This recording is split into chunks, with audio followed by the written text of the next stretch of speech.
Some people are attractive and they don't even know it. Isn't that curious? Because sometimes not knowing is the very thing that makes them magnetic. Like a flame unaware of its own heat, drawing others in effortlessly. Then there are those who know exactly what they are, confident, conscious, commanding. And here's what's truly fascinating. Both of them are right. Both of them have something. A signal, a structure, a style. Because you see, it's not about appearance, it's about awareness. When you become aware of your own awareness, you start playing a whole new game. So what if your beliefs right now are simply previews of coming attractions, and your identity merely software waiting for an update?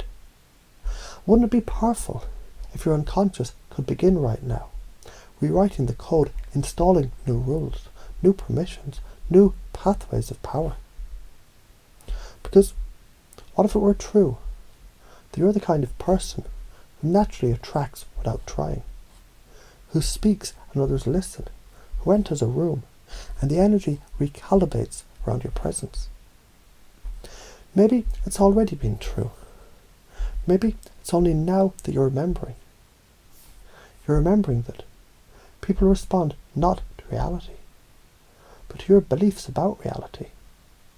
And the strongest belief, the clearest self-image, the most vivid certainty in the room wins. And you can feel it, can't you? The subtle shift happening now.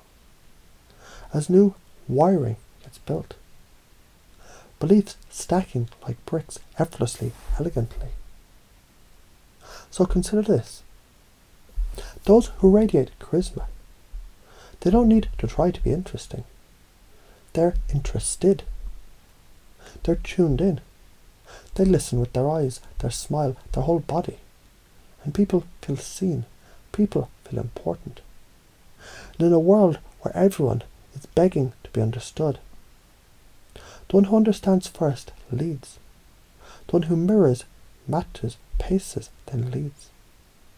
So maybe you already knew rapport isn't found, it's created. Because when you align your energy, when you trust your energy is magnetic, you begin to attract people who reflect the best parts of you. And you become the invitation to rise. Now you could choose to become aware of how powerful you already are. Or you could forget all about that and simply notice how you're feeling right now. Which one leads to growth? Doesn't matter. Because even forgetting can be a form of remembering. And as you forget who you were thought to be, you remember who you really are. And the mind smiles at paradox, because paradox is the portal to change. And as that deeper self emerges, you realize you don't chase approval. You are the approval. You don't ask permission, you give it. Now interesting it becomes when the same energy that used to ask now commands effortlessly, silently, completely. Because people follow presence, not noise, not tricks, not appearance, but realness, resonance, certainty. And the most magnetic individuals, they're the ones who don't need to prove anything, because they already believe everything they need is within them. Imagine two people walking into a cafe. One of them knows they're attractive. They walk tall, shoulders back, eyes soft but focused. They expect the world to reflect their certainty, and it does. The others walk in unaware, absorbed in a book, humming to a tune only they can hear. They don't seek attention, and yet heads turn, because authenticity is louder than effort.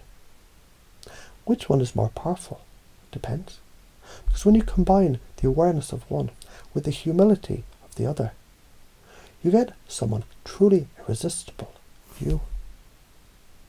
Start remembering that now. Start acting from the truth now. Start being that energy now. Because as you breathe differently, as you stand differently, as you speak differently, the world starts mirroring that change back to you.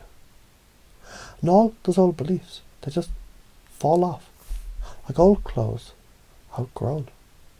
What replaces them? I'm enough. I'm always growing. People respond to the energy I bring. Every day I become more magnetic. Reality is a reflection of my certainty. Emotion is power in motion. Curiosity unlocks connection. Authenticity leads. Present wins.